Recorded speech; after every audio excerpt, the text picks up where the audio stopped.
Hello, everybody, and welcome to episode 66 of the In From Japan podcast, the podcast where we talk about the latest news on Japan-developed games and other things in relation to them, available on YouTube and in most places podcasts can be found. As always, I'm your host, Errol Moss, with my co-host, the phenomenon from Suriname, Jason Corder. Hey. And we don't really have any housekeeping this week, besides the fact that our next... I've decided that our next movie for the Kaiju Zoo will be Shin Godzilla. Oh, nice. So go watch that movie. It's on... No, it's not on Funimation, but you can rent it on various streaming services. If I'm not mistaken, you can rent it from Google Play. So I'm guessing you can also rent it from iTunes. And Prime Video. Yeah. But the problem with the Prime Video is you could either get it dubbed or you can get it into Japanese without subtitles. Yeah, you're going to have to be very careful with that because about 2 weeks ago, I bought an episode of Gridman on Google Play, which says it's in original Japanese. So I was expecting... Which Gridman? The anime. Okay. Yeah, so I was expecting there to be subtitles since it was original Japanese language track. To my surprise, it was not. It was just full Japanese without any subtitles. Yeah, you gotta watch out for that. But the thing is, if you buy it on Google Play, it doesn't say it has subtitles. But when you open it up in the Google TV app, it says it does have English subtitles. Mm-hmm. And I almost... There are plenty of ways to watch it. Yeah, sure. But it was almost to the point that I didn't get a refund because they didn't display their information correctly. And I still managed to get my... I decided not to get a refund when I accidentally got the dub version because I'm going to watch the dub version since I already watched the subtitled version just to have seen both. Mm-hmm. Anyways, that's our only housekeeping, so we're going to get right into the Japanese games we've been playing this week. So I got my Xbox back pretty fast. Oh, that was quick. And it works. Mm-hmm. There was one scare because Destiny 2 has a bug that hard crashes your Xbox. Is it a known bug or is it just... Yes, it's a known bug. Okay. It only did it when I first started it up. When I did it again, it worked just fine. Mm-hmm. Haven't had any problems since. So I restarted Code Vein. And I'm back to the area I stopped at already. You restarted Code Vein, as in you played it on PlayStation or PC first? I played on PC, on Game Pass PC first. And the saves don't carry over? No, not between platforms. Oh, that's unfortunate. So as you were saying? So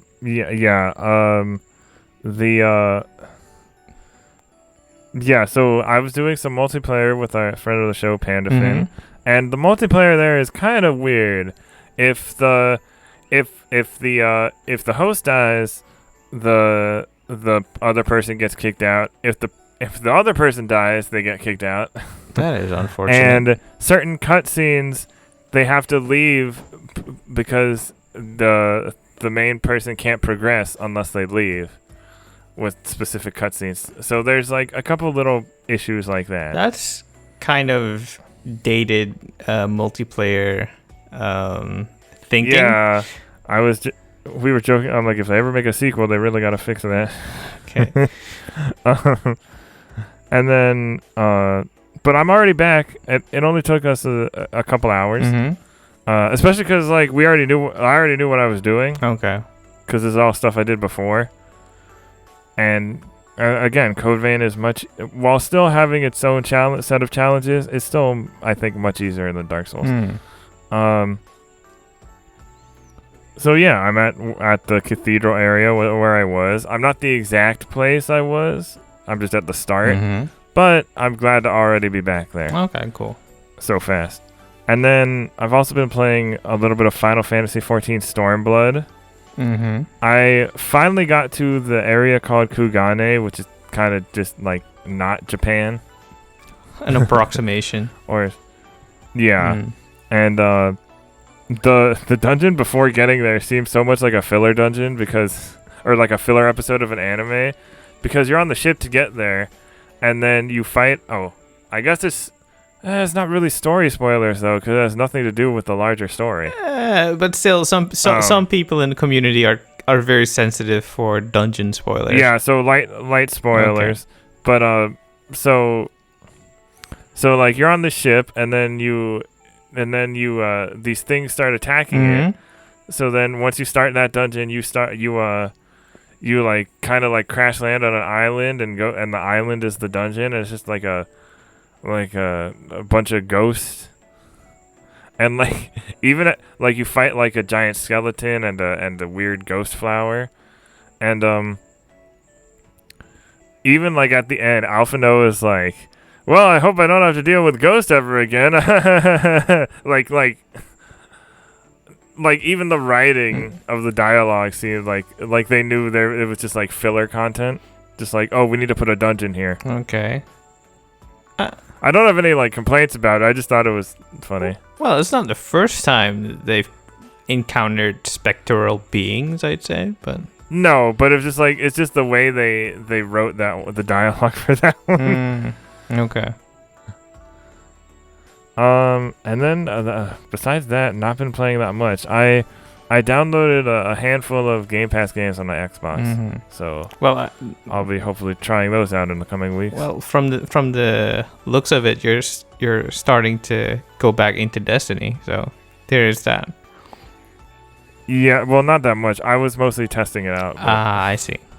And I transferred my account from PC did the cross save thing. Okay, cool. But that's not a Japanese game. One day, soon enough, I will be playing Blinks the Time Sweeper and Blue Dragon. Well, there's that. So it looks like you've been playing a few things too. As always, the mainstays are Final Fantasy XIV and Monster Hunter Rise. Final Fantasy XIV, I picked it up today after taking like 2 weeks of break, I think. I am doing the Dragon Song War quests, which follow Heaven's Ward, like the main story. Those I like those. I like that section. Yeah, and so a lot of interesting lore implications in these quests. So at least I'm having fun with that, and some very tense political decisions being made at the moment, which do shed some interesting light on the characters in the story, which is really cool. And from what I've seen in one of the wiki guides, it's mercifully a lot shorter than the Realm Reborn patch quests, which really took forever. And now with the previous update, they made the Crystal Tower dungeon a requirement for progressing, so it took me a lot longer than I was expecting, but hopefully this will not. Still having fun. I'm still enjoying it. Next up, in Monster Hunter Rise, it's fun and engaging for like 20-minute chunks for every monster I encounter. But are you in high rank? No, so because it's gonna get longer if you play by yourself in high rank. I recently unlocked like level 4-star and then the high rank qualifications. Yeah, you're almost there. Yeah. So I'm like, okay, I'm going through the motions. The monsters are challenging enough, but it's also just kind of the same loop. And I'm more of a story person than getting better armor and weapon person. So it's not a lot for me, but it's enjoyable enough in little bite-sized chunks, which is great because when, let's say, I have things to do during the day and I don't have time to invest in like a big raid in Final Fantasy, I can just put a few 20 minutes for 40 minutes in Monster Hunter, which is really fun. It's probably, like I said last week, Monster Hunter is maybe not meant for me while I still enjoy it, but it's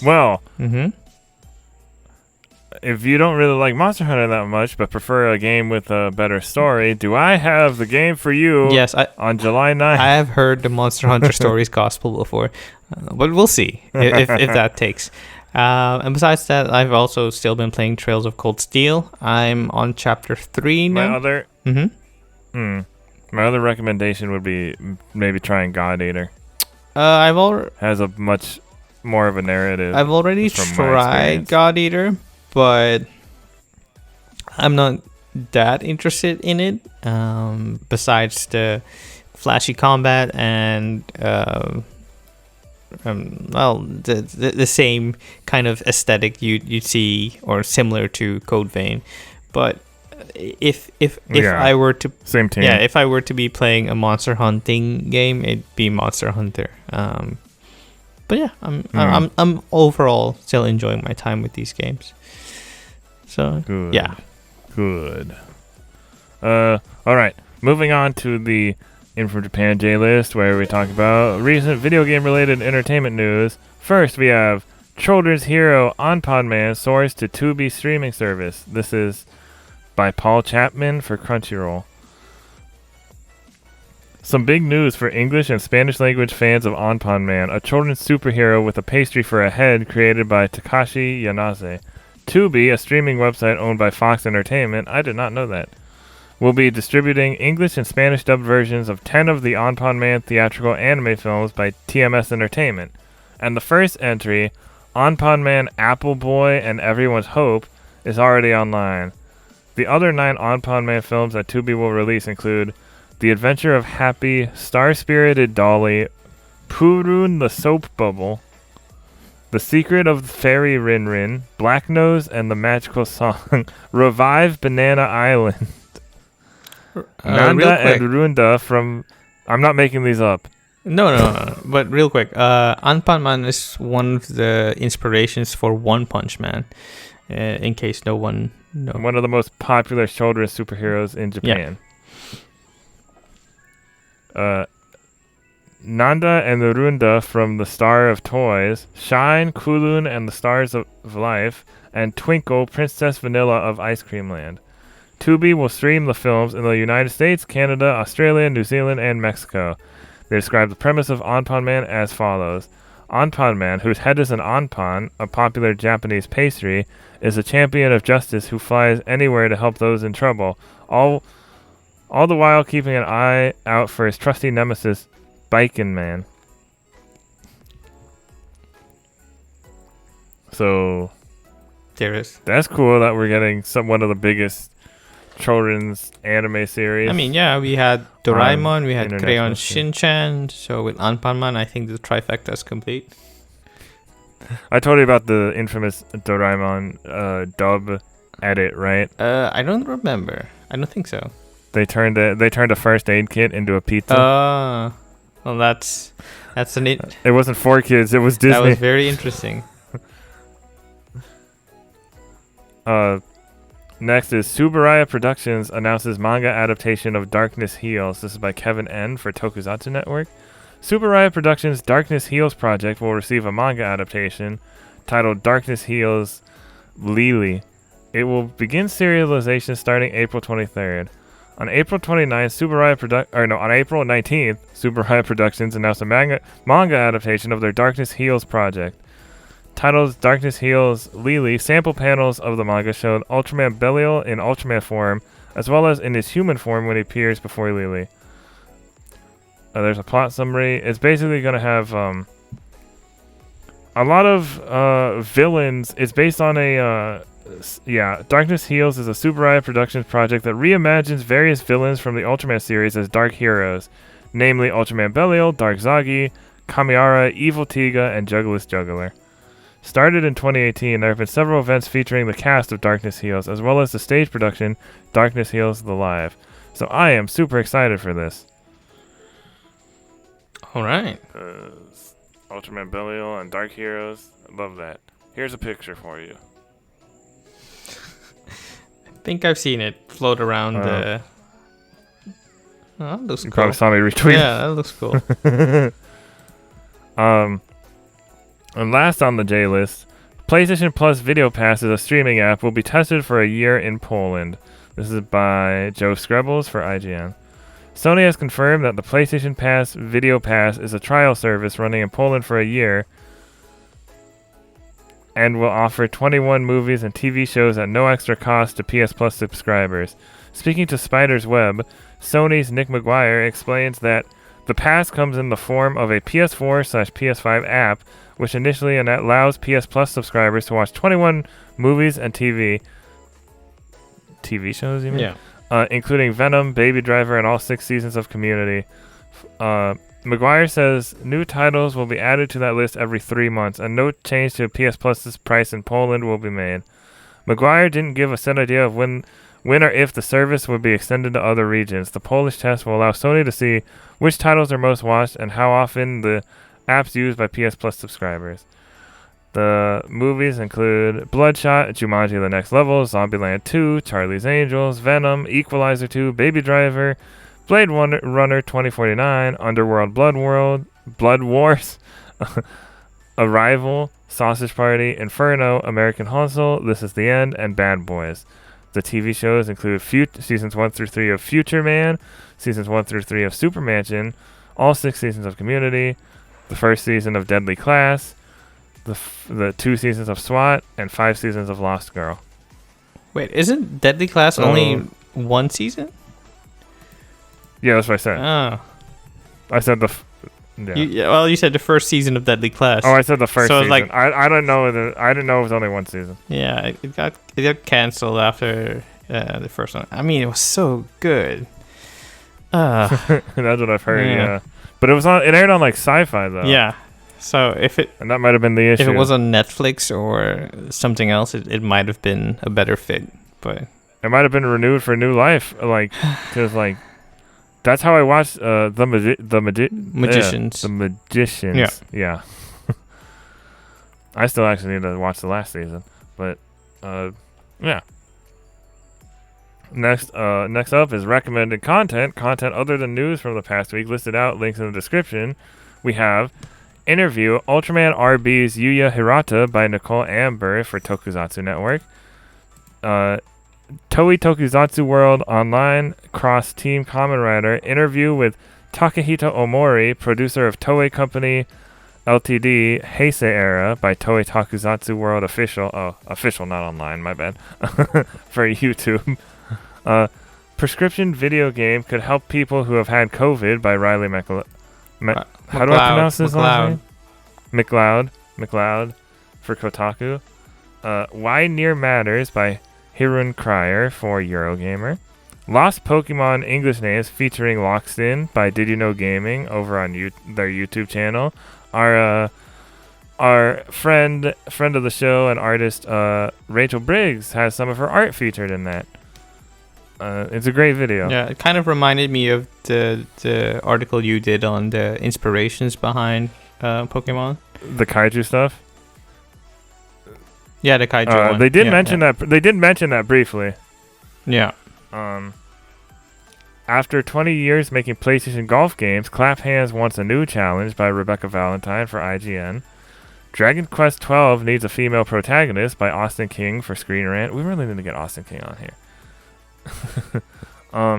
Final Fantasy XIV patch 5.5 marks the beginning of the end by Kazuma Hashimoto for Siliconera.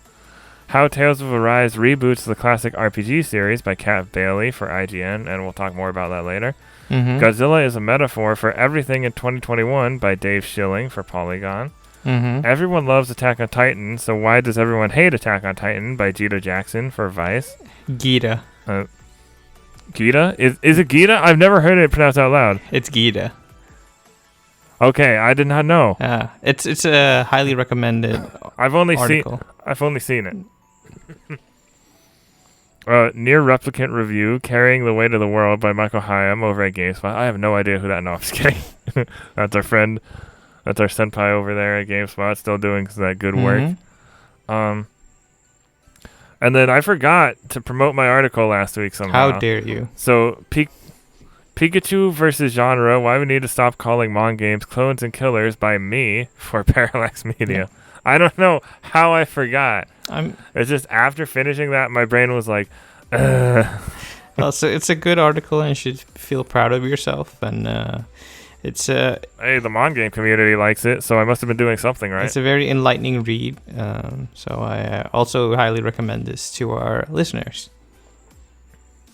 Although some people don't like the term Mon games, and I try to explain it's more all-encompassing because you're not always recruiting or taming. You always have monsters, but you're not always. That's the thing with catching or recruiting or taming, and that's kind of the issue, and why nobody can really agree on a term for them. The thing is with heuristics and kind of the efficiency of language use. Some habits are really tough to shake off. So, yeah. With enough education and with some healthy dose of patience and time, we might convince people otherwise. One day I'll hopefully get to do a PAX panel on Mon games. That's the dream. Could be sooner than we think. All right. So now it's time for the news rundown. So I'll let our bearer of bad news and Shinigami take it away. Bankai. So. Wait, did I say news rundown and bandish news? Yeah, it is. Or did I just say one? Okay. It is the news rundown. I had to do both because I have the little music that plays. So I have to say both. We're doing both. So otherwise, it feels weird. It's fine. First up, we have. New Nintendo lawsuit filed against team executor Gary Bowser. This is by Onidino for Silicon Era. Nintendo filed a new lawsuit against one of Team Executor's leaders, Gary Bowser. Team Executor is an international pirate organization and criminal enterprise that sells piracy tools for profit. The 41-page document details the history of Bowser's offenses against Nintendo dating as far back as the Nintendo DS era. Nintendo is seeking equitable relief and damages. Shout out to Polygon. Nintendo claims Team Executor's SX OS is the most installed piracy software on the Nintendo Switch. The company further claims SX OS was pre-installed on 89% of hacked Nintendo Switch hardware for illegal sale at one point. The civil action lawsuit details who Team Executor and Gary Bowser are, what they do, and what the piracy software they sell does. The document provides extensive evidence and history of criminal operations by the individual. In the lawsuit, Nintendo describes Bowser as one of only a handful of key members of Team Executor running the day-to-day operations of the hacking group. Document elaborates on the scale of the for-profit operation by detailing distribution channels, resellers, distribution, manufacturing centers abroad, marketing, and advertising. So, once again, Bowser is a bane in Mario's existence. But not Doug Bowser. No, not Doug Bowser. He's a sweetheart for Nintendo.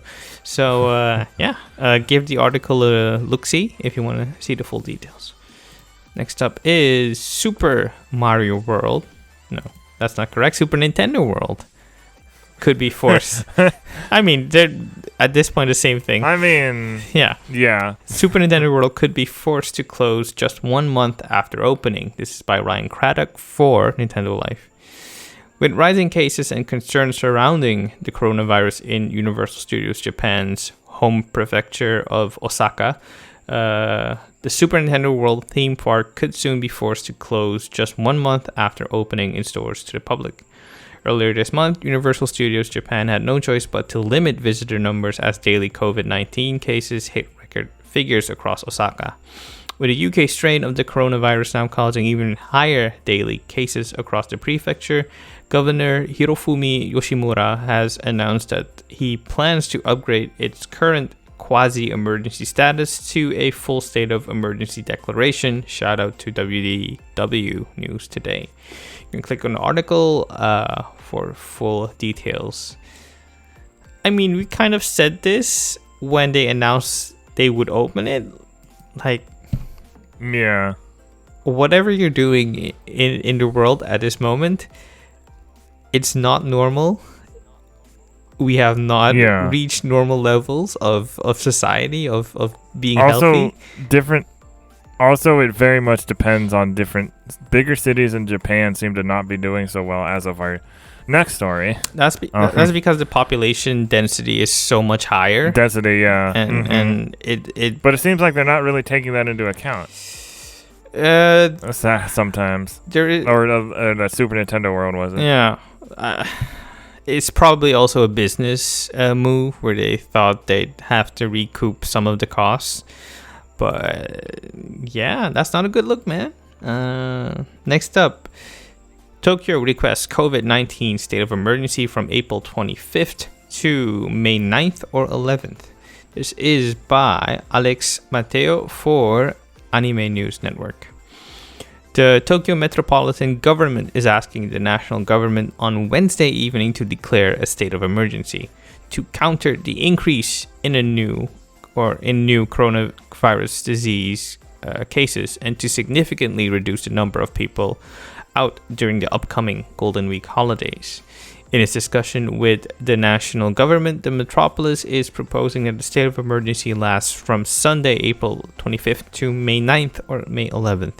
This year's string of Golden Week holidays run from April 29th to May 5th, although many people take the entire work week off before or after the official holidays. What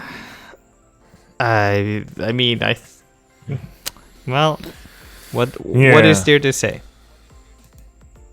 Gonna have to wait on that trip to Japan a little longer. Yeah, at this point, it looks like 2023 at the earliest. Well, I don't know. I'm again playing it by ear. I'm just glad that over here we're doing a little better. Yeah. Well, depending on the state you live in, obviously. All right. So now for the better news. In other news, Yu-Gi-Oh! Rush Duel. Early purchases will come with exclusive cards. This is by Kite Stenbuck for Siliconera. This also, the release date for Yu-Gi-Oh! Rush Duel was also announced to be the Japanese release date for Nintendo Switch, August 12th, 2021. But Konami has published an official press release for Yu-Gi-Oh! Rush Duel Psycho Battle Royale in Japan. It revealed more details on bonus cards that come with early purchases and pre-orders of physical game copies. One of 3 bonus cards coming with early physical copies of Yu-Gi-Oh! Rush Duel is a brand new card. Psycho Battle Flag Ace Breaker will let the user destroy one of the opponent's face-up monsters by sending 2 monster cards from the user's hand to the graveyard. The other 2 cards are secret rare style cards of Dark Magician Girl and Pot of Greed. But what does it do? I don't know. Jason, do you know what Pot of Greed does? It lets you draw 2 cards from the top of your deck. Yes. Okay. I still have that Yu-Gi-Oh! Knowledge. It's just I don't know. There's just a joke because in the show, they'd use Pot of Greed and they'd always explain. They'd always be like, "It lets me draw 2 cards." So the joke in Yu-Gi-Oh! Bridge is like, "What does it do?" Okay. Those who pre-order a physical copy early will also have a random chance to receive one of the 7 amiibo cards. The press release exclusively revealed more details on these cards, which have yet to be mentioned on the Japanese official website. 6 of the cards are based on Yu-Gi-Oh! 7's main characters, Yuga, Luke, Gakuto, Romin, Oroa, and Nail, while the 7th character is still unknown. Like, scanning the amiibo card, you named will those unlock names, and then there was Nail. And custom parts for the Protector, Deck Taste, and Dual Field.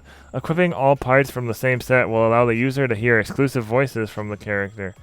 Oh, exclusive voice clips, I imagine. Okay. Yu-Gi-Oh! Rush Duel was initially revealed in Japanese magazines. The new Switch game will have around 350 cards at launch. Konami will release frequent post-release updates to add even more cards into the game. I just hope it runs better than Link Evolution does on Switch. Well, I imagine with... Although, you also have to remember, this is also a different style of Yu-Gi-Oh! Rush Duels are different than the traditional format, which is still going strong. Yeah. Well, fingers crossed. So whenever this... I would assume this is getting localized at some point, probably after the dub starts airing, wherever it starts airing. I would not be surprised to see it pop up on Netflix one day. Yeah. Because Well, they do have a deal going on at the moment with the original series, if I'm not mistaken. And Crunchyroll has the rights to the rest. And also they're also all available on Prime, and I believe the official Yu-Gi-Oh! YouTube channel even. Okay, so there you go. Next up, Bankai Indeed, Bleach Brave Souls coming to PS4 in 2021. This is by Sal Romano for Gamatsu. K-Lab will release free-to-play 3D action game Bleach Brave Souls for PS4 in 2021, the company announced.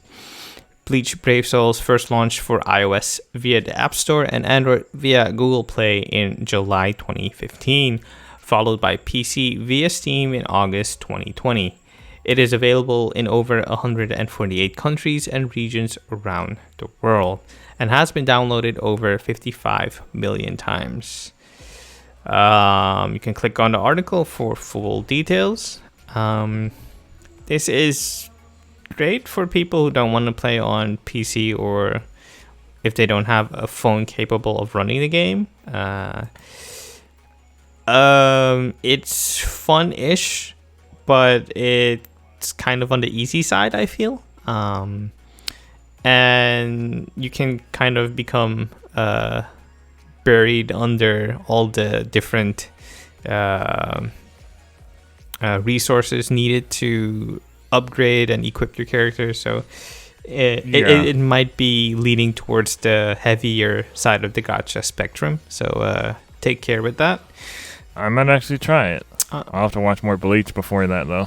It's a decent recap of the show, so it might be fun enough to do it without. Oh, it's not like the fairy tale game. Yeah, it's not that heavily invested in the show's lore or character exploration that much, so you might have fun with kind of a throwaway session.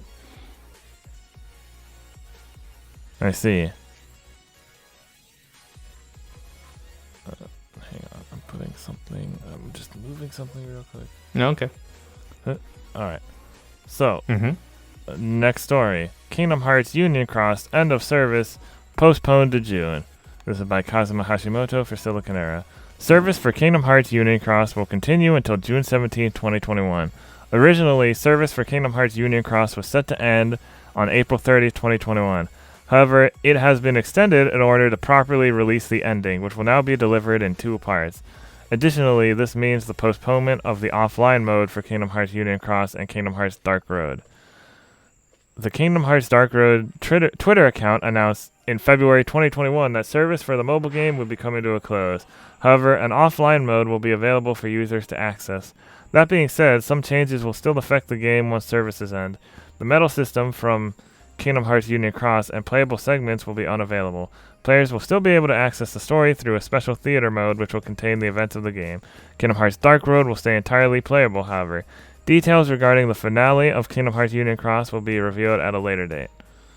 I wish I knew more people playing this so I could know more about the story. This is kind of I guess I can play surprising it that the game is getting an offline mode, because once a mobile game stops getting support, it dies. Like there are countless games based on media franchises we're familiar with, like say the Tales series, like not Tales of Crestoria, but other Tales mobile games that have since gone to pasture.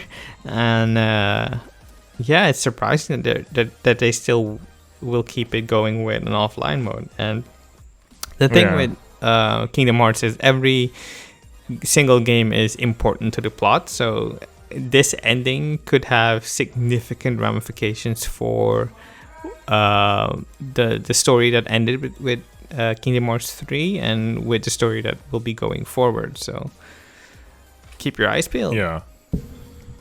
Yep. Next is Square Enix responds to acquisition rumors, clarifies in statement. This is by Kazuma Hashimoto once again for Silicon Era. In a report by Bloomberg Japan, there were mentions that an acquisition of Square Enix by external parties was potentially on the horizon. However, the developer and publisher has released a statement clarifying the rumors that immediately began circulating after the report caught traction.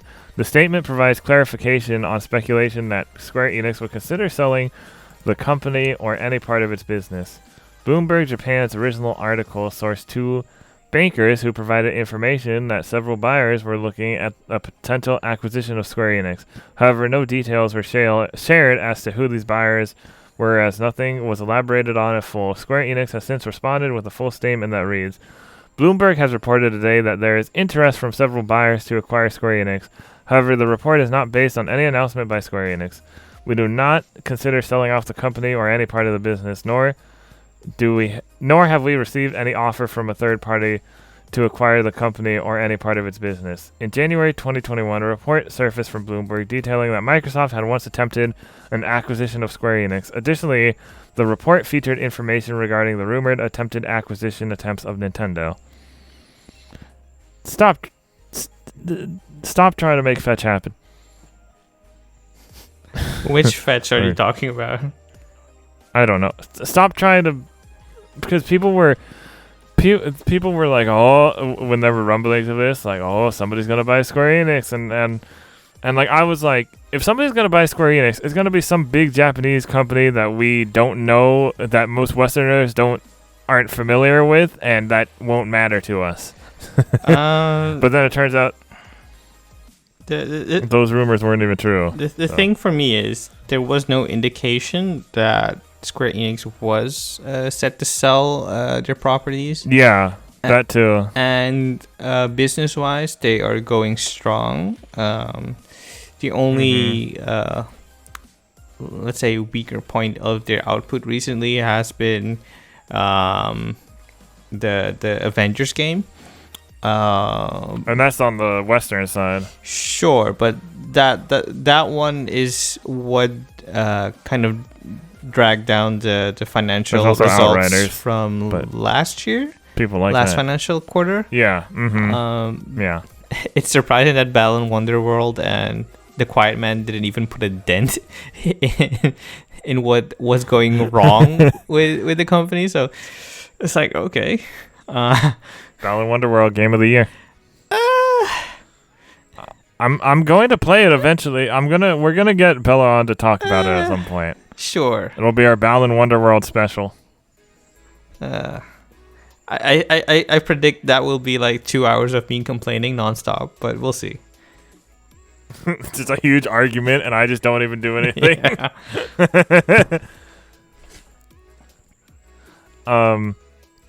But yeah, it was kind of just ridiculous. These kind of things always pop up.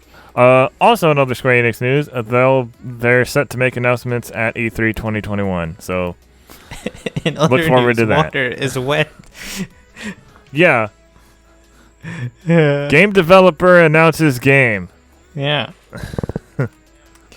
Okay, next up, Ghost and Goblins. I mean, wait, we could get an Endwalker release date. If not at the... Well, no, we might get it at the Fan Fest before then. Sure. There's that. There's Babylon's Fall. Final Fantasy 16. Final Fantasy 16, which is rumored to be releasing this year. World of Final Fantasy 2. I know. I don't want to get your hopes up. Hey, they said they wrote the story for it. That can mean so many things. No, they were like, yeah, we got the story ready. We just need the green light for it to be made. Yeah, but that's what I mean. It can mean so many things. It doesn't mean they are in pre-production or some such. I mean, yeah, it was a while back. If you're looking at the current state of the games they're putting out, I'd say it's a likelier bet that you'll have an announcement of a new Saga game, which they've already teased recently. So I think, if anything, you'd see that. Dragon Quest Monsters for Switch. They are pushing Dragon Quest content in the West recently, so I'd say it's likely. And finally, 4, 5, and 6 points. Yeah, that's also likely. But next up, we have Ghosts and Goblins Resurrection is coming to PC, Xbox One, and PS4. This is by Andrew Kia for Silicon Era. Capcom has announced that Ghosts and Goblins Resurrection will also release for the PS4, Xbox One, and PC via Steam. The announcement was made via the Capcom USA Twitter account. There is currently no confirmed release date. Additionally, a new trailer was included in the tweet, which can also be watched through the Capcom USA YouTube channel. The video ends with a release announcement stating that the Xbox One, PC, and PS4 versions will be coming soon. Originally released worldwide on February 25th, 2021, Ghosts and Goblins Resurrection was a Nintendo Switch exclusive on release. Fun fact, this game is making use of the RE engine. Even if you can't really tell, but it's there.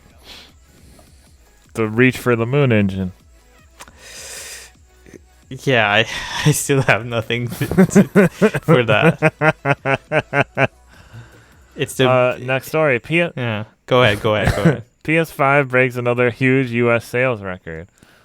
How? They're not available. How? IGN. In its first 5 months on the market, the PlayStation 5 has become the fastest-selling console in U.S. history in both unit and dollar sales. That's how. As revealed by the NPD Group's Matt Piscatella, this news arrives 1 month after the PS5 became the fastest-selling console in U.S. history in dollar sales. Despite that new record, the Nintendo Switch has continued its reign as the best-selling hardware platform in both units and dollars during March 2021. However, the PS5 did rank first in hardware dollar sales in Q1 2021. March video game hardware dollar sales as a whole were 47% higher than they were in March 2020 and set a March record of $680 million. Year-to-date hardware spending has totaled $1.4 billion, which is also an increase of 81% year over year. Dang. As for games, Call of Duty Black Ops Cold War returned to the top spot at Nintendo Switch exclusive Monster Hunter Rise claimed the number 2 spot and has become the second best-selling Monster Hunter game in terms of dollar sales, only trailing Monster Hunter World. Outriders. Mario Kart 8 Deluxe came in at number 6 and has also become the best-selling racing game in U.S. history. Speaking of Mario, Super Mario 3D All-Stars rose from 16th to 9th place from last month, with sales surely increased due to the infamous Day Mario Dies. So the Mario Kart thing is interesting because I've seen people discussing how whether are they going to make a new Mario Kart if Mario Kart 8 DX is still selling that well? It's like, but they haven't added any DLC to Mario Kart 8 DX, so it's like, what are they gonna do? I just want a Double Dash sequel or port. I also remaster, want something like that. One new Double Dash content, because in my opinion, that's the most fun I've had with Mario Kart. Yes. To your question, are they working on a new Mario Kart? Yes, it's Mario Kart. Addendum. As for when they'll release it, that might be the question. That is most likely near the tail end of the Switch's life cycle, or at the earliest on the next Nintendo platform in the first year. Because when the Mario Kart 8 Deluxe Edition is still selling so well, with it being the number 1 Switch release, if I'm not mistaken, in sales, there's no real incentive to release a new Mario Kart game on the Switch. So, plus we've never had 2 Mario Kart games within one cycle. No. Yeah. So and yeah, Virtual Console does not count. And I mean, do you really need a new Mario Kart at this point? Only if it's Double Dash.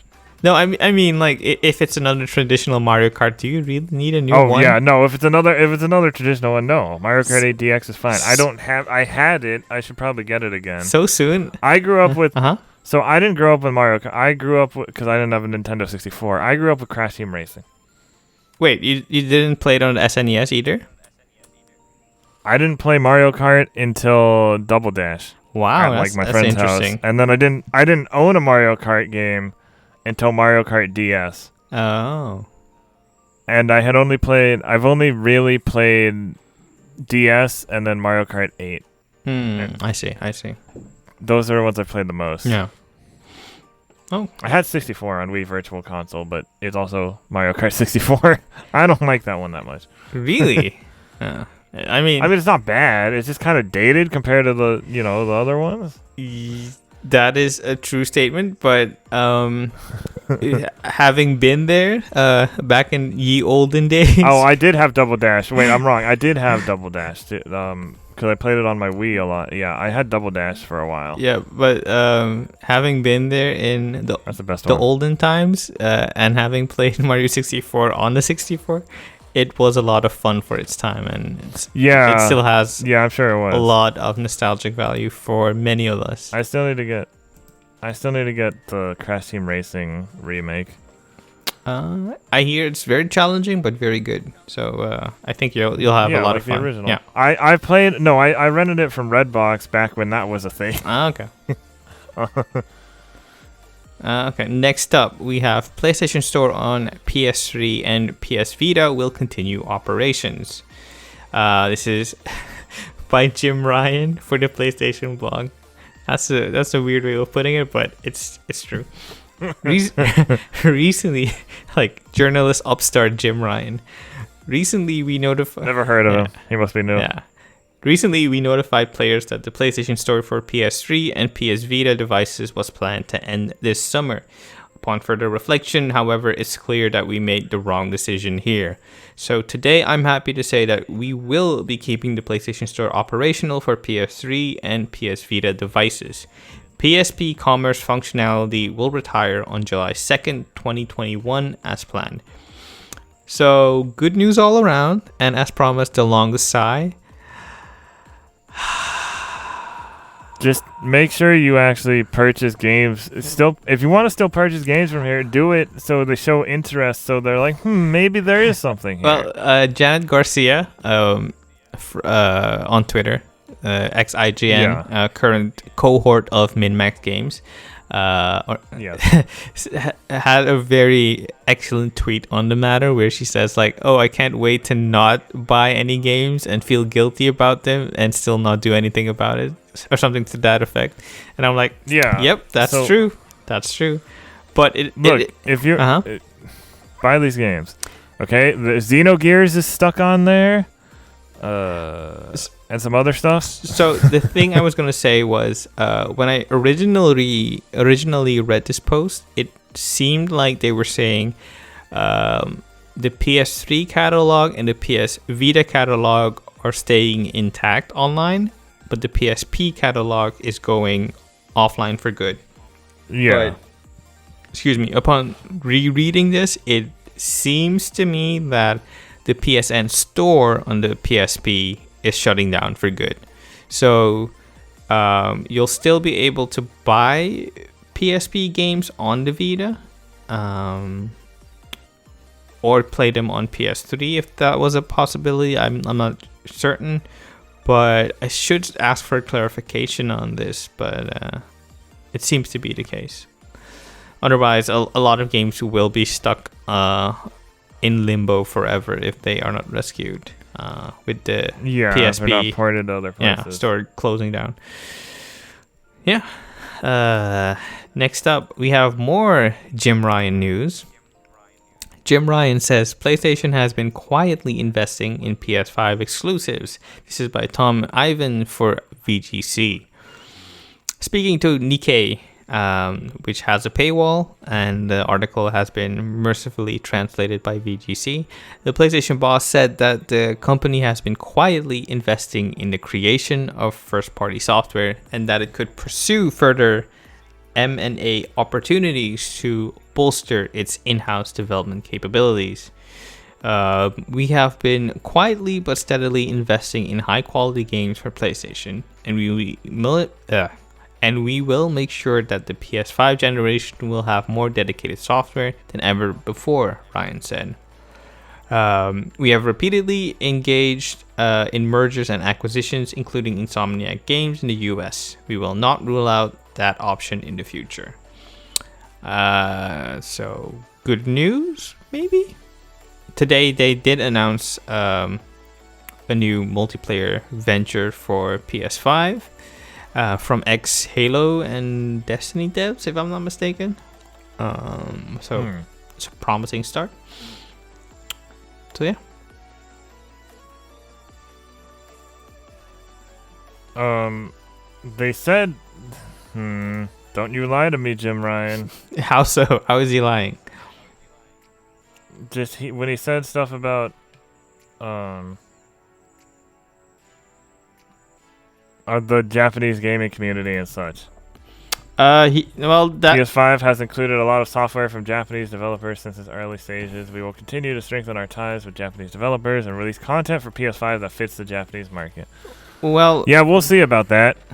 When he says that, I think he's more speaking to having publishers like Square Enix and Bandai Namco and Sega have content on the PS5 rather than stuff that was gonna be on there anyway, because it's on like most things. Sure, but like the third-party stuff, yeah. But it could still lead to them having exclusives on the PS5, like Final Fantasy 16 and Persona. I mean, timed exclusives. Well, timed or maybe not timed. We'll see in due time. Time will tell. Yeah. No pun intended. Yeah. But I think it's rather them saying we will house Japanese games on PlayStation 5. We probably won't be making them ourselves. So I think that's how you should read that not that tweet, but that quote. I still don't like it. Alright. Godzilla Battle Line trailer shows more details from the strategy game. This is from Kite Stenbuck at Siliconera. Toho Games published a new trailer for Godzilla Battle Line. The video shows more details about the upcoming mobile real-time strategy game. Players will form a team of up to 8 units consisting of collected kaijus and military armaments. Many kaiju from the franchise will appear in this game. Other than Godzilla, it will also include Mothra, Biollante, and King Ghidorah. Through a global matchmaking system, 2 players will duke it out in a 3-minute battle. Each player will deploy and move the units in real time. The units also have special moves with varying attack ranges. A player will win the match by defeating the opponent's leader kaiju. Other than Battle Line, Toho Games will also release 2 more Godzilla mobile games with different genres. Run Godzilla, a simulation game where players raise a kaiju to participate in races, is immediately available outside Japan. Godzilla Destruction, an action game where Godzilla fights against militaries and other kaiju in various cities, will be released simultaneously worldwide on April 27, 2021. So, this strategy one looks the best out of the 3, and it still doesn't look that good. Okay. So you could at least have the kaiju collecting aspect, so that makes me happy, even though there probably aren't that many. And I also like the art style they're using for the for like the artwork and the getting the monsters, because it's kind of like chibi, cartoony. It's like almost like a Digimon, Pokemon kind of thing, like a cute version of Deadly Kaiju. Yeah, but not like overly cute. Like not like Chibi Goji, where it's like where it gets all like Hello Kitty with Godzilla. Which I don't think is a bad thing. I was just about to say they won't be getting a Sanrio sponsorship anytime soon. Well, they have Chibi Goji for that. Yeah, but because the Run Godzilla is just an endless runner with kaiju, so it's like whatever, and animations don't look great. Godzilla Destruction. The gameplay I saw looked awful, and it looked like a worse version of that 2014 game where you destroy the generators. You know, the last console Godzilla game we had. Yeah. So, they really need to make a new console Godzilla game. Do they? The next kaiju game we're getting is Project GG, probably. I mean, and at least that's platinum, so that'll be. You say that they should make a new kaiju game, but I'd argue they should make a good kaiju game. They should make a good kaiju game, because what we're getting right now is fan games, which is fine. Like I forgot the name of it, but there's a kaiju game upcoming by 13 AM Games. That looks really cool. Completely forgot the name, but like we need another good licensed Godzilla game again. Come on, we got so many new kaiju now that we could put in. But as we discussed on that one podcast we did a few months ago, it's kind of difficult to make a good kaiju game, and I'd argue that it's not. Look at the Pipeworks trilogy. The Godzilla Pipeworks trilogy. But I'd argue that 13 Sentinels is kind of the best kaiju game we have recently, and that's not even a real kaiju game. You're gonna have to tell me about that later. Okay, sure. But yeah, we'll see. Next up is ex-Nintendo designer says F-Zero isn't dead, it's just hard to bring back. This is by Adam Bankhurst for IGN. Takaya Imamura, the now retired Nintendo artist and designer who helped create The Legend of Zelda Majora's Mask and characters like Captain Falcon and Fox MacLeod, has said that while F-Zero isn't dead, it is a series that is hard to bring back without a grand idea. Imamura spoke to IGN about his 30-year career at Nintendo, and he revealed that he considers F-Zero GX to be the ultimate F-Zero. However, 2003's F-Zero GX is 18 years old and is the last console F-Zero game to be released. While many Nintendo franchises have lived on with new entries, F-Zero has been quiet for nearly 2 decades, although it wasn't for lack of trying. Of course, I've thought about it many times, but without a grand new idea, it's hard to bring it back, Imamura says. Despite that, Imamura reassures us that the F-Zero series isn't dead, even with him no longer being at Nintendo. So you can click on the article. It has a few more juicy tidbits. Yeah. But yeah, I mean, it's. Have you ever seen the? Have you ever seen the movie Redline? Yes. That's a weird, random question, but that reminds me of. It's an excellent movie. It's the best. It's the best F-Zero anime that is not F-Zero. Yeah, pretty much. Even though they're not anti-gravity, they have wheels. Well, and stuff. they kind of break every rule. It's kind of all over the place. Yeah. They break all of Newton's laws. So, yeah. Yeah. You don't watch that movie for the story. That's all I gotta say. I would argue it has a good story. You just have to. We couldn't follow any of it. Yeah, it's. I don't know. I mean, there's clearly interest in that genre. Between stuff like, what's that other one called? Fast RMX. Yeah, there's like Fast RMX. There's Wipeout. There's Wipeout. There's the pod racing games. Yeah, I mean, yes, that's Star Wars, so they have that boost, but they're still the same genre. Yes, but it doesn't mean it's a profitable genre. Fast True. RMX is good for an indie game, and it's probably the best F-Zero game that wasn't made by Nintendo. Wipeout has consistently been great, but has consistently underperformed, probably, and that's why you don't really see it anymore. Yeah. Pod racing is very niche, so there's that. This like having these popular series or fan popular series, and not having new entries within them is not uncommon. I mean, we keep hearing people clamoring for a new Metroid game, but Metroid has historically not sold very well. And to Nintendo, while it is exciting to do a new creative endeavor, at the end of the day, the bottom line has to be green instead of red. And it's this. Look, I'd say.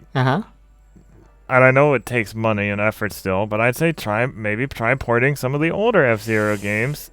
Gauge interest that way. Who's to say they are not gearing up to do that? That too. I'd say maybe give it till the end of the year to see if Nintendo is doing anything worthwhile. Because rumor has it they will be overhauling the online system. So maybe with that comes some virtual console. I thought they already did that. I thought they did that for Monster Hunter Rise. No, I'm speaking more in a broader sense that they are revolutionizing the online content. What we just had for Monster Hunter Rise was the infrastructure being modernized, but I'm speaking more to the experience of Nintendo Online. A complete overhaul. But this is something that's not uncommon. Like Sakaguchi was interviewed, I think it was Sakaguchi, about Final Fantasy VI. And the interviewer says like, "Hey, Final Fantasy VI is my favorite entry in the series," and he kind of laughed and said that if it was so many people's favorites, it would have sold better. So, what in our perception is the best or the most fun we've had with a series could maybe not be what was most profitable for a publisher or a developer. So. But on the other side, when you have something like Monster Hunter Stories, they were saying the sequel was only made because of how passionate the fan base was. Yeah, the fan base of the first game. Jeff Grubb recently released a video concerning Days Gone, where he said that fan demand is also one of the big factors for publishers and developers to restart dormant series. So it's kind of a mix of all the things, not just one thing, but money is a big indicator for if a company will do a thing or not. Yeah, so next up is the Neo Geo Pocket Color Selection Volume 1 physical copies announced. This is by Jenny Lada for Silicon Era. There will be a Neo Geo Pocket Color Selection Volume 1 physical copies. This is by Limited Run Games, and they announced it will offer both a standard and collector's edition. Each one will be available to pre-order starting on April 22nd, 2021 for a limited time. These will be open pre-orders and not a limited run. The two options range from basic to more elaborate callback. The standard copy of the game gives you the collection on a physical cartridge. The Neo Geo Pocket Color Selection Volume 1 Physical Collector's Edition, that's a mouthful, gives you a steelbook case with names of the 10 included titles on it, a double-sided poster, and a retrospective book. You also get a large box shaped like an actual Neo Geo Pocket Color box that holds the cartridge case. So, great if you're a fan. And next up is you and Yoko Taro. Nier Replicant numbers. I'm not Nier Replicant. Wait, real quick. Do you know what the numbers represent? No. It's the square root of 1.5. So it's not. Oh. It's not completely. It's not quite 1.5. Yeah. Some Kingdom Hearts kind of. Well, it is Square Enix. This is by Saruman for Gamatsu. Publisher Square Enix and developer Toei Logic have released a trailer and screenshots for Nier Replicant's extra content. The full lineup of extra content includes extra dungeons, 15 nightmares, previously released as downloadable content for the original release in Japan, and similar to the World of Recycled Vessel content in the West. Fans will be able to undertake a series of challenging dungeons as the 15 Nightmares protagonist in a world of Recycled Vessel. Playing through the dungeons will unlock a variety of weapons as well as extra costumes, kabuki and samurai. You will also be able to change the appearance of enemy bullets to Emil's face. What? Through the option menu after obtaining... Oh! Change the appearance of enemy bullets to... Oh, okay, I see what you're saying. After obtaining either of the costumes. Extra costumes and weapons for Yorha. Starting at launch, players will be able to download a free For Yorha costume pack to swap their characters' costumes and weapons to fan-favorite designs from Nier Automata, including 9S, 2B, and A2. Guest cast from Nier Automata. The English and Japanese voice actors of 2B and 9S will be featured in the game. Yui Ishikawa and Natsuki Hanae. Ayaka Suwa. Aoyuki, Kaoru Akiyama, Kira Buckland, and Kyle McCarley. Or Kyle McCarley. Me and my friend have a joke. We say Kyle McKyle. Okay. Because he acted. Soundtrack from Nier Automata included. Players will unlock an option to switch to select background music tracks from the critically acclaimed Nier Automata after completing the first playthrough. Extra episode Mermaid. A wrecked ship and a little girl. What you see there is a shade that can never be killed. Originally included as a short story in the original game, Mermaid is now included as an episode of the main game. one of the most popular episodes among fans. Players can enjoy a new scenario and exhilarating boss battle by playing through the game. Due out for PS4 and Xbox One on April 22nd in Japan and Asia, followed by PS4 and Xbox One in North America and Europe, and PC via Steam worldwide on April 23rd. So, it'll be out when this podcast is. So there's that. I'll be getting it. I'm still contemplating on whether I should get it or not, because I still haven't finished Nier Automata. I mean, I am done with the first story. I haven't either, but I don't think you need to play. You don't really need to play one to play the other, right? No, I know that, but I feel like I should to fully comprehend and appreciate the story. I want to go through Nier as much as possible. Yeah, I'm gonna do it the other way around. Okay, that's fair. Next up, still Yoko Taro. Working on new digital-only title with Square Enix as creative director. Special physical edition may also be released. Why would he say that already? This is once again by Saruman for Gamatsu. Yoko Taro is working on a brand new title with Square Enix as creative director, company producer Yosuke Saito said during the Nier Replicant first official livestream. While specific details were not announced, it will be a somewhat indie-esque digital-only title. However, a special physical edition might also be released. According to Yoko Taro, the game is difficult to explain, a somewhat unusual game. I created something mysterious that I have no idea how to explain or sell. It is an offbeat game that Taro personally enjoys and wants people to play, but has no idea how to get them to do so. According to Saito, it feels both nostalgic and new. Staff at the company have said it'll definitely sell well. More information will be announced as it is made available, with monthly updates being a possibility. It was said that the next update could happen within the next few days at the earliest. What? Here. So we're working on this game. I have no idea how to explain it or sell it, but it's gonna be good, and people are gonna buy. Yeah, it's probably gonna be a 2B gacha waifu simulator. Oh no.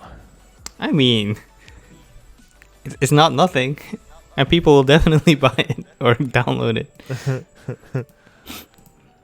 Next up is lots of people missed Resident Evil 8's weird timed demo. This is by Matt Perslow for IGN. Capcom dropped a Resident Evil Village demo onto the PlayStation Store at the weekend, but it was only available for 8 hours, starting from 5 p.m. Pacific time on April 17th. This is, to put it simply, quite a weird thing to do. But while it's odd for anyone on time zones in the American continent, it's even more strange or downright frustrating for numerous other regions of the world. As such, plenty of people straight up missed the opportunity to play it. Creating a post about the situation on the PS5 subreddit, user PSFRTPS said, I mean, why only 8 hours? At least give people 24 hours so people with different time zones who work in that hours... Who is busy in those hours, work during those hours. I'm just reading it verbatim. Who is busy in that hours. Anyway, his point being, make it accessible for people beyond those 8 hours. I agree, because not everyone is within that time zone, and as he said, some people work during those hours, or some people have other responsibilities during those hours.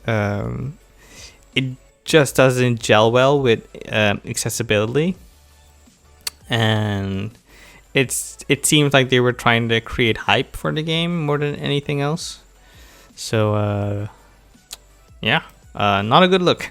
But it's soon that the game will be released, so maybe not the biggest of problems, but for people who are like still on the fence, it might have been a good opportunity. So yeah, I wasn't able to play it.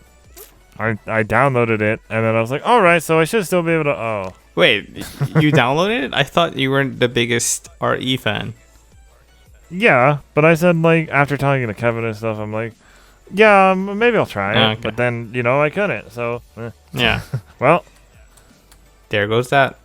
Next up, also more Resident Evil news. Resident Evil Reverse Open Beta will run again for 24 hours. This is by Guy Stenbuck for Silicon Era. Capcom announced another official open beta test period for Resident Evil Reverse starting from April 21st, 2021 at 2 a.m. Eastern Time, which was yesterday. It will end at the same time on April 22nd, 2021. Oops. Which is today. Shout out to 4Gamer. So essentially, I'm just telling you missed your window for this game as well. So yeah, there's. Here we go again. Yeah. Next up, Bit Summit, the 8-bit, set for September 2nd to 3rd. This is by Saruman for Gamatsu. Attendees limited to developers, publisher, media, and sponsors based in Japan. Bit Summit, the 8-bit, will run for September 2nd to 3rd at the Kyoto International Exhibition Hall, Miyako-Mess. Organizer Japan Independent Games Aggregate announced. Submissions are now open through May 28th to developers interested in exhibiting their games at the show. Due to the ongoing COVID-19 pandemic, attendees will be limited to developers, publishers, media, and sponsors based in Japan. Japan Independent Games Aggregate will continue to monitor the situation in Japan and follow all guidelines set by public health officials to make adjustments for safety. As for developers not based in Japan and fans, Bit Summit the 8th bit will have a number of ways to participate online, including remote booths for officially selected developers with live support from staff on the event floor, the Bit Summit Discord channel, and other social media channels, and an accompanying live stream will focus on game reveals, let's plays, and panels led by industry-leading talent on game development during the pandemic. Bit Summit the 8th bit will also organize business-to-business meeting systems for developers, publishers, and media in order to facilitate more opportunities for people trying to connect. Additional info regarding guest speakers, musicians, and sponsors will be announced in the coming months. So yeah, unfortunately not open internationally, but at least it's still happening. Yep. Next up, we have Great Ace Attorney Chronicles will arrive in July 2021. This is by Jenny Lada for Silicon Era. Capcom announced that the Great Ace Attorney Chronicles will appear outside Japan on July 27th, 2021. People will be able to get it on the Nintendo Switch, PS4, and PC via Steam. It will be available alone or in an Ace Attorney Turnabout Collection bundle with Phoenix Wright Ace Attorney Trilogy. The Great Ace Attorney Chronicles will feature updated versions of both the 2015 Nintendo 3DS installment and its 2017 sequel in one bundle. Both follow Ryonosuke Naruhodo. I think that's a pun. Naruhodo isn't that I understand? So I'm pretty certain. I have no idea. I'm pretty certain this is a pun, so I'll have to look it up. Both follow Ryonosuke Naruhodo, Phoenix Wright's ancestor, as he solves cases at the end of the Meiji period in both Japan and the UK. Ryonosuke is assisted by Susato Mikotoba,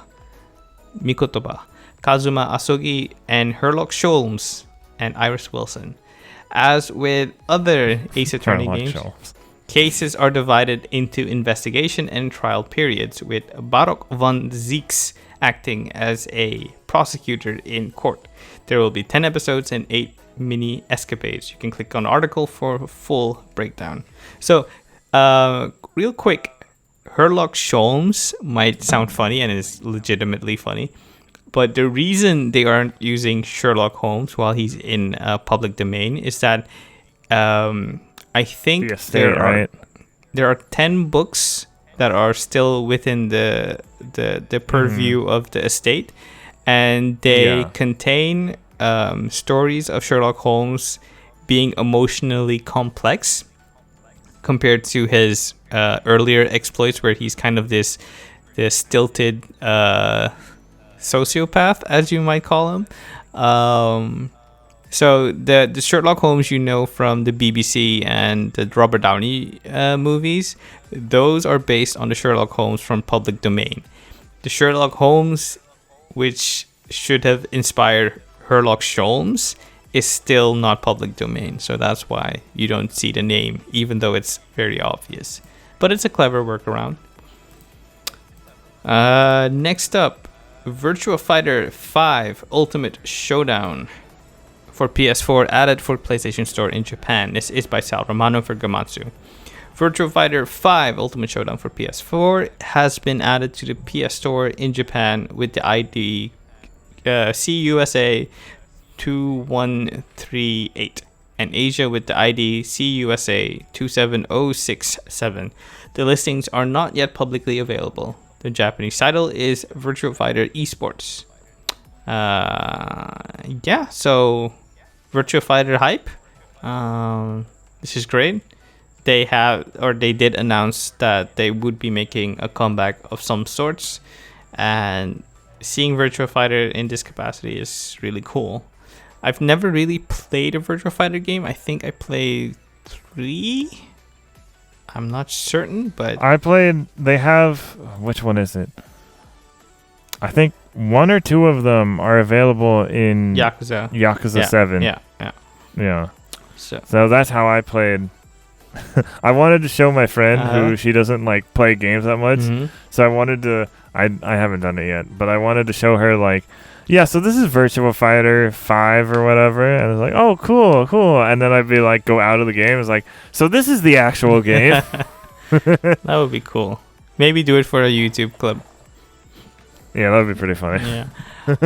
Next up, we have Xbox Live Gold requirement removed from free-to-play online multiplayer. This is by Jordan Alleman for IGN. Xbox has detailed its plans to make online multiplayer in free-to-play games available to Xbox users who don't have an Xbox Live Gold subscription. A blog post on the Xbox website explains that starting today, players will be able to access online multiplayer in over 50 free-to-play games with no Xbox Live Gold membership required. You can check out the full library of free-to-play games here. So click on articles to get to that link. Previously, unless you had Xbox Live Gold, you were not able to play online full stop, even if it was a free-to-play game. So this is good news indeed, especially for me since I'm getting my Xbox Series S next week. So the plot thickens. Yeah. I mean, they did it for me. I'm flattered. They did not do it for me. They did not. You can play all the Phantasy Star Online 2 you want now. Will I? Because I have Final Fantasy, and I don't. Maybe when New Genesis drops, I'll give it a go. When New Genesis drops. Yeah. Which is in June. Yeah, so soon. That'll be a story a little later. I got ahead of myself there. Next up, Super Potato, Japan's legendary game store, opens its very own international eBay shop, and so our bank accounts were no more. This is by Ryan Craddock for Nintendo Life. One of the world's most famous video game stores, Japan's Super Potato, has finally opened up for international business thanks to its new worldwide eBay account. It might seem pretty strange seeing a shop be described as legendary, but for gamers everywhere, Super Potato really is as good as a store can get. The Super Potato brand actually has around 10 stores in total, but the main store in Akihabara, Tokyo, I've actually never went to there, I should have, has become something of a tourist destination, as well as a frequent stop for Japanese locals. Described as a museum as much as a shop, the flagship store, which is spread across 3 entire floors, boasts a vast array of, maybe I have been there, and I just didn't know it, of video game, anime, and manga products, with a focus on rare Japanese retro games. Now these products will be offered up to international buyers, although prices aren't cheap.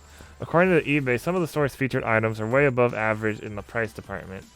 You can also follow Super Potato on its brand new Twitter account, should you want to keep up to date with new listings. It's at SuperPotatoG. So I looked, they don't have too much yet when I looked, but the most interesting thing they had to me was a boxed Japanese copy of Pokemon Yellow version. Ooh. And it had the instruction booklet and a map of the Kanto region, and it was $60. Nice. So actually not too bad, I don't think. For all that, I think that's probably an all right price. Did you see if they had any English language games, or was it all just? No, it was only it was like retro Japanese games. Oh, okay. So if you're working on a more modern import collection like I am, this is not the place to look. Yeah, maybe if you get one of those retro NT consoles that can like play region free. I believe. What's his last name? John from SDGC just streamed an unboxing and is talking about the Super NT on their podcast tonight. Okay, that's probably cool. Right now, since it looks like they're streaming. Yeah. So I'd say go check them out for his thought. He was tweeting about how it's amazing playing Final Fantasy VI at 60 FPS. That's wild. Okay. Next up is Square Enix and Hiro Mashima announced fantasy RPG Gate of Nightmares for iOS and Android.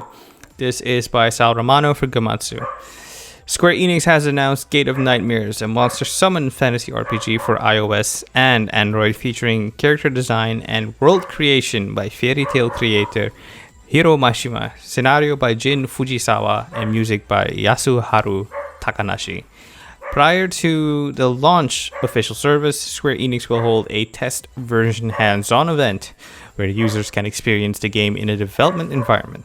Participant requirement will begin in the coming days. You can click on the article for a full breakdown and maybe even a trailer. This is cool. I hope it comes to the West. I mean, it's Square Enix. It's a mobile game. They have been pushing Square Enix mobile titles as of late with Dragon Quest, and Hiro Mashima's pretty popular in the West. So I say this is really likely. Hiro Mashima is also a huge Final Fantasy fan. There is also that. So I guess we'll see soon enough. I'm curious to see, because we haven't seen gameplay of this yet, just art, right? Yeah, I'll click on the trailer later to see if there's any gameplay. But I clicked on I watched the trailer. I don't remember there being any. Okay. But yeah, I'm curious to see more of it, even though it's a mobile game and I'm not super into those. But you know, you have my curiosity, at least. Next, Phantasy Star Online 2 New Genesis launches in June worldwide. This is, once again, by Sal Romano for Gamatsu. Starter package, retail version announced for Japan. Phantasy Star Online 2 New Genesis will launch in June worldwide, Sega announced. It will be available for Xbox One and PC via Steam, the Epic Game Store, and Microsoft Store in the West, and for PlayStation 4, PC, and Switch cloud version in Japan. In Japan, a starter package will also be released for PS4, PC, and Switch on August 19th for 4,490 yen. Jeez, that's kind of... Wait. 1,000? No, that's like $45. Which includes a mini soundtrack and the following 9 special in-game items. The Alio badge, MTM swim crawl motion, STP Ina surfs up stamp, premium set 15 days, material storage use 15 days, N rare drop rate plus 50% times 3. NEXP earn plus 10% times 3, Salon Free Pass times 1, and N Halfscape Doll times 5. And the official box art. There's a closed beta test happening soon. I don't know how to... I know some people have been signing it up for it through Xbox. Mm-hmm. I guess they've been getting emails for it. And there's just a ton of different character creation and extra info tidbits, so go check out that article and the stream, the video stream on YouTube if you want to see more. Yep. And the last story before we get to the main topic, East 9 Monstrum Nox for Switch and PC launches July 6th in North America, July 9th in Europe. This is once again by Sal Romano for Gamatsu. East 9 Monstrum Nox will launch for Switch on July 6th in North America, July 9th in Europe, and July 16th in Oceania, and for PC via Steam on July 6th. Publisher NIS America and developer Falcom announced. The Western version of East 9 Monstrum Nox first launched for PS4 in February, following an initial release in September 2019 in Japan.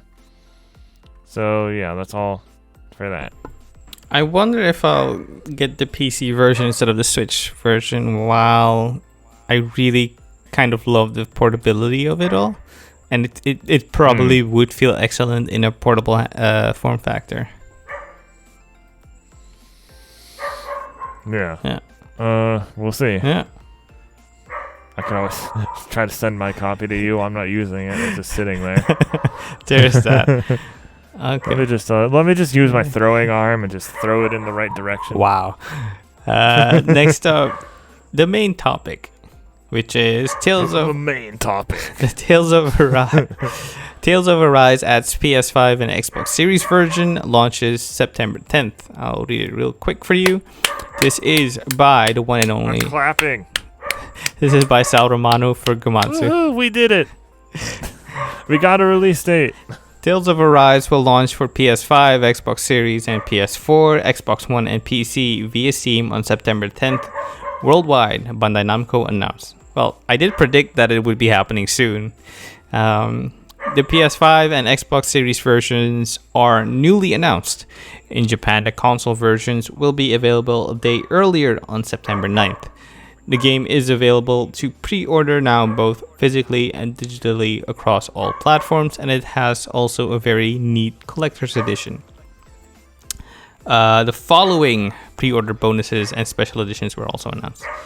Okay, for the pre-order, you get a new costume for Alphen and Shion, outfit accessories, and new cooking recipes and ingredients.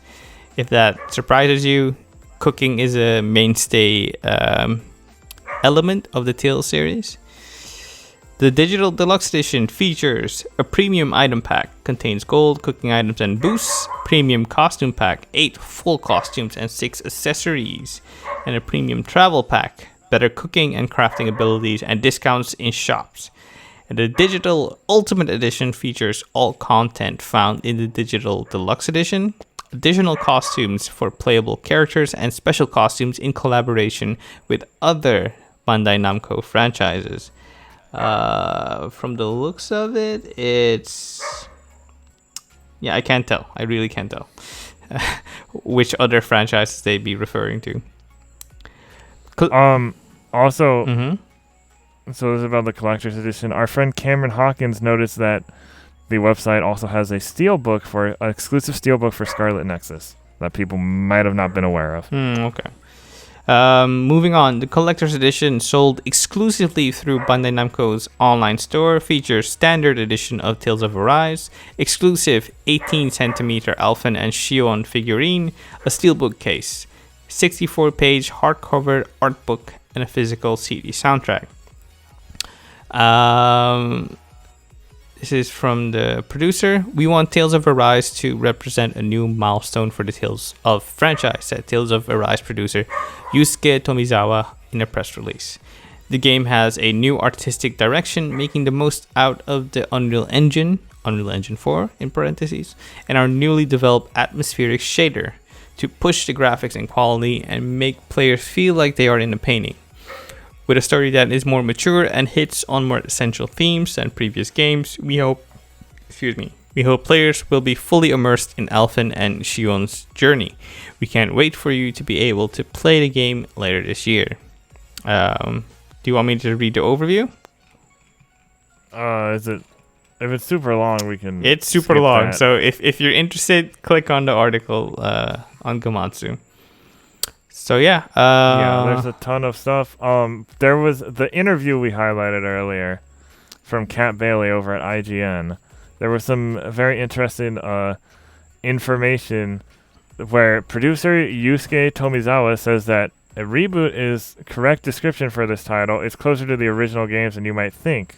Kamine skits are returning. Motoi Sakuraba is still a composer, and combat will resemble previous games in the franchise. On that note, he also said combat has received a huge overhaul. While it retains the arena-based battle system of previous games, it will really improve on the player input and feedback loop of the game and how the controls feel.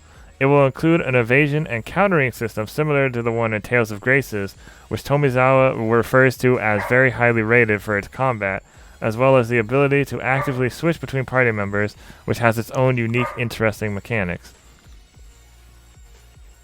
And then the trailer seems to suggest that there will be a big emphasis on colorful super attacks, but it will not have multiplayer, as many previous Tales games have had. Yeah, which is more or less a series first. It's unfortunate, but I'm not that surprised because I don't feel like that many people play these games like that anyway. I beg to differ. Maybe data shows that the most people played it single player, but when I had Tales of Symphonia, that one summer I did play with my brother all the way through at least twice. So You're the exception. There are dozens of us that play it in multiplayer. And he also says, so this game is really a standalone game where one person really enjoys the drama and the overall story of the game. Mm-hmm. We don't really have any plans currently for a multiplayer mode. But on the other side, we did put a lot of focus on how the characters work together and how they cooperate in the battle and how that plays out in game mechanics. Mm-hmm. Tomizawa has a history with God Eater, says there will be a bunch of while it's not a huge, it's not a truly open world, there's still, it still shifts to combat arenas and such. Still be relatively linear in its progression, though Tomizawa promises that it will feature a bunch of side quests, as well as sub-routes and detours. So I'm thinking, Dragon Quest XI type of thing. Yeah, it's closer to that than what you'd consider open world, as in Skyrim or Final Fantasy 15. Witcher 3. Well, Final Fantasy 15 is open world to a point. Yeah, that's true. So, I'd say it's probably going to be a lot more open world than he makes it out to be, but not as much as Skyrim or The Witcher 3. So yeah, he also says we actually did debate whether to go with an open world concept or a linear concept. This was something in the early stages we really had a back and forth debate about. We actually ran tests simulating both situations and ultimately we came to the decision that, as we mentioned, for reasons that we want the players to focus, we went with the linear option. We thought this was the best way for players to really enjoy what Tales of Arise is all about. Again, the story, character development, all that good stuff. We thought that was the best way to deliver that gameplay to the player. This kind of instills me with great confidence in the series, because I remember the first quote-unquote open world entry in modern terms being Tales of Zestiria, and yeah, that's not a good look. So I'm happy they found a way to restrain themselves. We'll see. Now I'm gonna have to play. I know they don't have anything to do with Arise, but I'm gonna try to play Zestiria and Berseria before this comes out. I played a bit of Berseria. I got an open space in August, so okay. There we go. I've recently played Berseria, and you can definitely feel the formula feeling stale. So I'm really happy with them overhauling so much of the systems and the way it looks. Because it's. Do you think that more people who haven't tried Tales, this will be the game that gets a lot more people to play the Tales series that maybe haven't been interested before? I believe so, because if you look at the older Tales titles, they kind of have this Saturday morning anime feel to them, and that might be a bit too niche for some people. This kind of feels like a bigger adventure. How do I explain this? It feels more like I'm looking at a Legend of Zelda game as opposed to a traditional Tales game, if that makes any sense. Like it's not this trope-filled JRPG, but it's rather something that sets out to be a bit bigger and grander in an experience, if that makes sense. Yeah. So what do you think so far? I mean, I'm interested. I want to see more. I need to see more combat. Have you seen the gameplay trailer? It was about 7 minutes.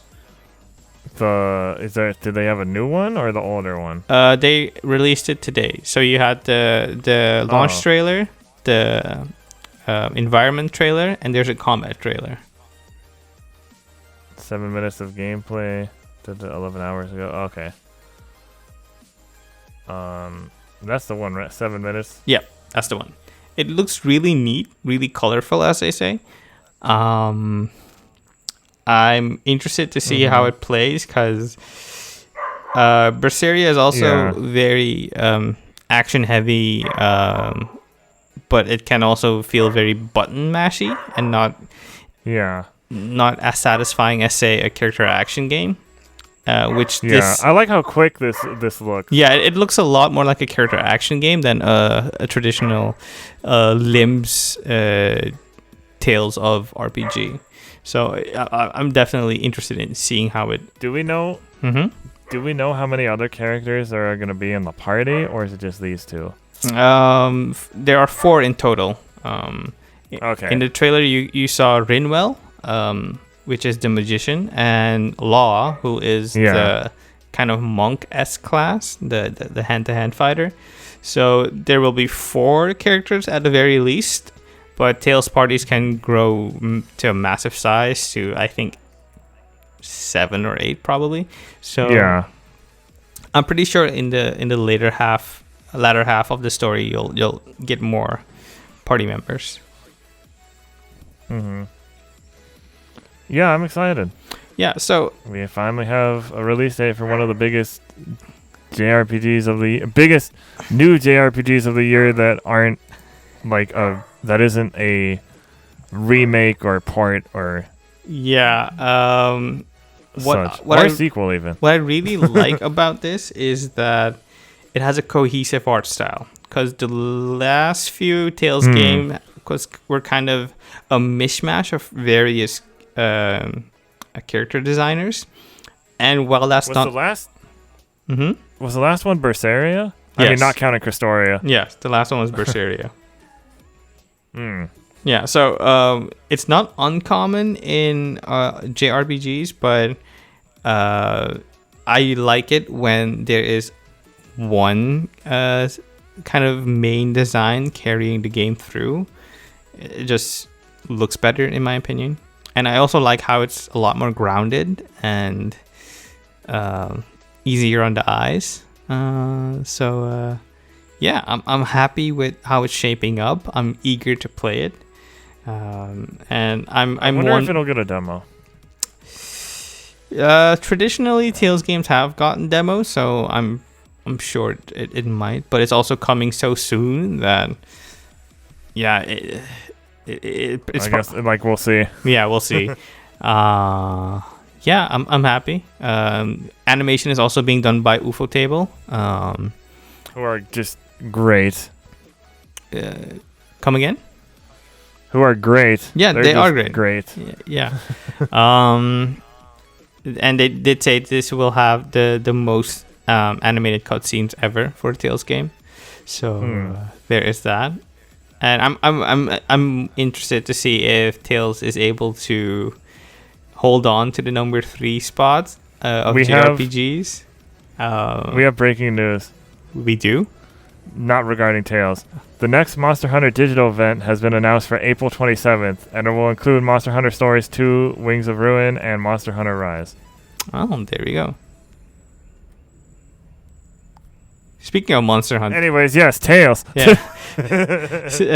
So I'm curious to see if Tales manages to solidify its number 3 spot behind Final Fantasy and Dragon Quest, because Persona is really nipping at the heels. Oh, and pre-orders for Monster Hunter Stories 2 are now open. Okay, so there's that. Sorry. No, it's fine. It's fine. It's breaking news. I'm really hyped for this. I'm really stoked for this. I can't wait to play it. It's been such a long time since I've been excited by a Tales game. I think the last one was Vesperia. So I'm really set on playing this. Do you have any remaining thoughts on the new Tales game? I mean, I'm excited and I'd like to see more. I'll look at more of that video. Mm-hmm. Okay. I also like that the main male character has an eye patch. I like that. I don't know. I like characters with eye patches. Is it an eye patch though? Cool. It's kind of magical. More it's a magical mask. metal thing. Yeah. Mask. Phantom of the Opera. Yeah. All right, that's cool. So yeah, I think that's about it for this week. We'll keep you updated on the new Tales game and whatever else might come in the coming weeks. Thank you for listening. Stay safe out there. Stay healthy. Wash your hands. Be kind to each other. Go play video games. Do all that stuff. Go play video games. Go eat some good food. Watch some good anime. SSSS Dynazenon is on Funimation. I haven't watched that much because I don't have Funimation, but I will at some point. I might wait until it's all out. Wait, that's probably only going to be like 12 episodes. Yeah, that's surprising you don't have Funimation. It's just the Funimation app doesn't work that well, and I prefer watching things on my TV. Did you try the browser one? I mean, yeah, but I just don't need another streaming service right now. Okay. If I might recommend a show, it would be To Your Eternity, now streaming on Crunchyroll. And I do want to say a lot about it, but I can't because that would spoil so many good things about it. And it's currently one of my favorite I should say manga, which has now been turned into a show, and it's really good. I'll have something on it next week, but I just highly recommend it. So keep an eye on that. But that's enough for me. This has been Erroll. This has been Jason. Thank you for listening, and we'll see you next week. Bye. Yep. Matane.